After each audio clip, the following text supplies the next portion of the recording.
Vamos a ir a unos comentarios que tengo con mi querido amigo Carlos Anguiano y luego vamos a regresar a la fiesta mexicana aquí en la chat.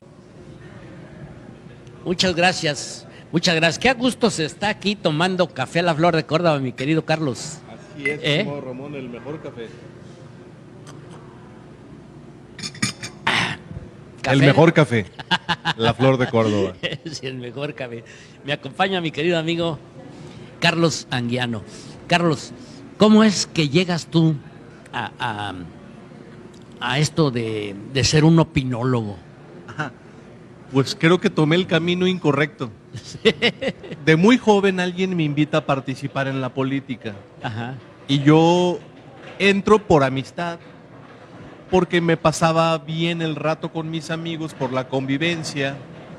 Y así conozco los partidos políticos. Básicamente conocí dos, el PRI y el PAN. En ese entonces, estamos hablando de los años 80, no había como tanta variedad ni tantas opciones, ¿no? Ahí, desde entonces se definían como los buenos y los malos. Hoy siguen haciendo eso y siguen igual de revueltos y es difícil escoger cuál es el bueno y cuál es el malo. Entonces me afilio a un partido y participo haciendo lo que se hacía en ese entonces. Pasacalles, tocar casa por casa, pintar bardas, repartir volantes, que era la tarea del activismo político. Pues eras un político, no eras un periodista, Era una un persona voluntario, un simpatizante, intentando hacer trabajo honorífico sin sueldo, sin ningún tipo de recompensa más que la satisfacción de creer que estabas haciendo algo útil, ¿no? Y de estar con mis amigos.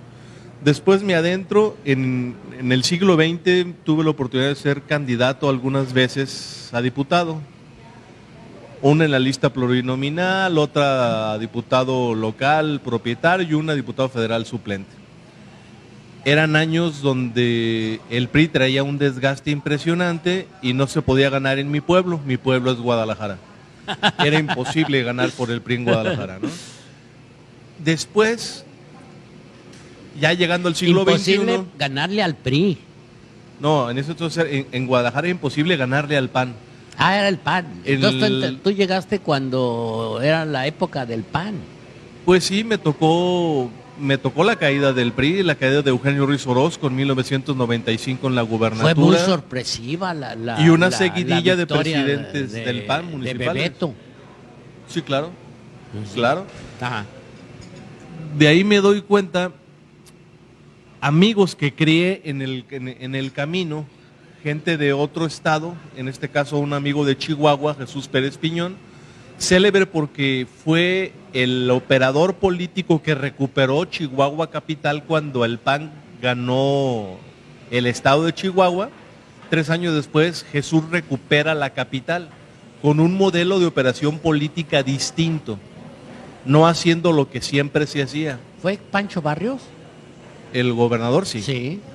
Entonces, Jesús pone una de las primeras consultorías políticas en México. Hay que recordar que fue el PAN quien adentró conceptos como mercadotecnia política, como propaganda, aparte de la no violencia activa y otros principios de hacer política con formatos y metodologías diferentes.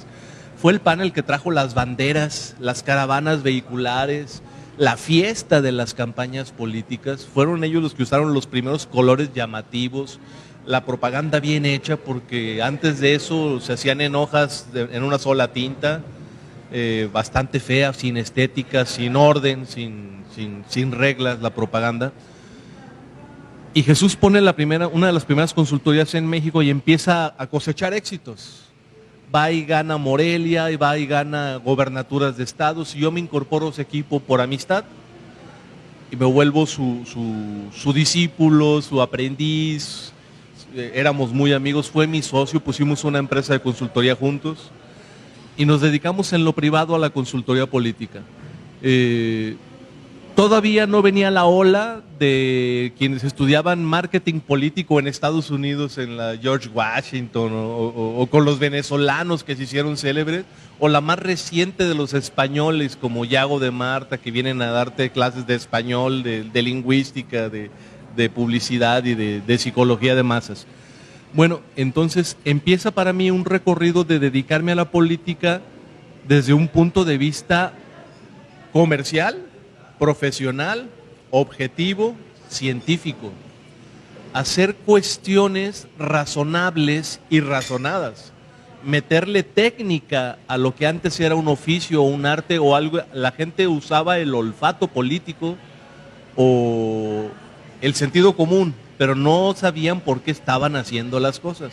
Después empieza a haber herramientas muy novedosas como la mercadotecnia general aplicada a la política, las mediciones demoscópicas de ver la opinión pública. Era como una especie de sacrilegio. Decían, ay, ¿cómo mezclas la cuestión comercial con la política? Sí, Son cosas diferentes. Sí, pero a final de cuentas, como la política se trata de trabajar con humanos y el pensamiento No, y se trata y la también conducta, de vender tu imagen, tienes que de vender interpretarla. tu proyecto, de vender una esperanza, de vender una ilusión, porque a fin de cuentas es eso. se trata de saber qué quiere la gente, qué está buscando, qué rechaza la gente, a qué no le da interés y qué sí le importa, e intentar ajustar a los políticos para que puedan, dentro de la congruencia entre el pensar, el decir y el hacer, parecerse o asemejarse lo más que se pueda al modelo del candidato ideal que el ciudadano dibuja en el imaginario.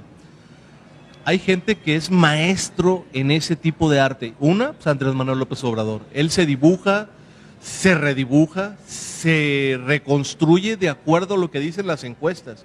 Si hay un político en México que vive pendiente de la encuesta, de la opinión pública, de la opinión publicada, de los comentarios, de las redes sociales, ese es Andrés. Es el primer presidente de México que gana por haberse metido y surfeado en la ola de las redes sociales, por no ir en contra de lo que la gente publicaba en las redes sociales, sino al contrario, agarrar, envolverse y disfrazarse. Tiene un instinto natural, diría yo. Tiene un instinto, es un político nato, pero también tiene un sofisticado, profesional, muy denso equipo técnico que lo hace fuerte.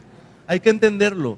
Lo que Andrés dice en las mañaneras no es lo que se le ocurre, es lo que le dan en guiones estudiados, medidos, antes testeados con gente de diferentes segmentos para que lo que diga suene, resuene, vibre y esté acorde a lo que la gente espera. Algunas cosas parecen definitivamente descocadas, como cuando propuso recientemente de que se quitara la Estatua de la Libertad.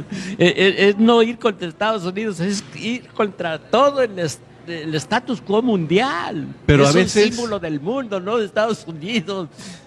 La mayoría de los disparates del presidente obedecen a una necesidad de distraer. De distracción. De que la gente mejor hable de eso a que no empiecen a rascarle cuánto gana su hijo, la casa de Houston y otras cosas. Hay límites.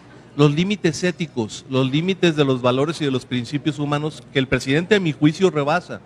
Yo jamás antepondría a mi esposa como decirle sopilota y proyectarlo en una pantalla en la conferencia mañanera que lo vean millones de mexicanos, o sacar la gordura o hablar de mi hijo que tiene una enfermedad.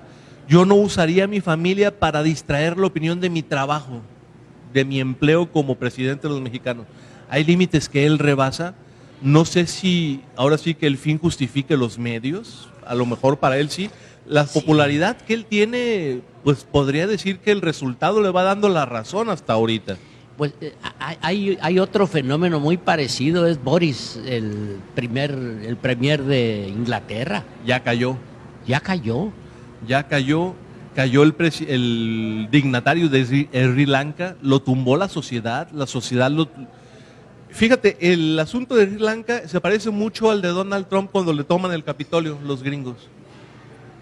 Cuando llega la gente, la turba enardecida, se mete a la finca presidencial y la presión social y las quejas y las manifestaciones son tan desgastantes y tan imposibles de negar que pues llevan en la progresión a la caída del dignatario. Trump la aguantó. ¿Y quién lo dijera? Se pensaría que el pueblo, los electores, se fijan muchísimo más en cuestiones trascendentes y la verdad, abruptamente sale que no, que se están fijando pues en payasadas, en distracciones. No está bien, pero así es lo que es. A la gente no le importa si eres un genio matemático, si eres político, si sacaste buenas calificaciones en tus boletas, si tuviste buena conducta. A la gente en realidad en México parece que no le importa si eres capaz, si eres capaz también de mantener a tu familia ganando el dinero Pues con no tu nomás trabajo. en México, está el ejemplo de Brasil. Es está correcto. El mismo ejemplo de Inglaterra. ¿Sabes qué le El mismo preocupa ejemplo a de la Inglaterra. gente? Oye, yo nunca imaginé que un primer ministro de Inglaterra saliera despeinado como sale. Sí, tiene un estilo muy, Oye, muy raro. Dice uno, bueno, oye, Y con mi la querido, flema de los ingleses, ¿no? todo esto que es que estamos hablando tú y yo. Es la ruptura del paradigma. La gente rechaza la autoridad y el poder. Es lógico. El mundo está dividido en dos bloques. El 95% de los gobernados y el 5% de los gobernantes. 5% tienen poder, 95% obedecen. Es natural que el 95% no esté de acuerdo. No, yo cuando invité a Carlos le dije, vamos, ¿qué te parece si comentamos la visita de Andrés Manuel López Obrador a Estados Unidos? Y ya nos fuimos por este tema que también es tan interesante como este. Nosotros vamos a tener otro bloque con Carlos. Antes, si ustedes me permiten, vamos a tener un bloque más de fiesta mexicana.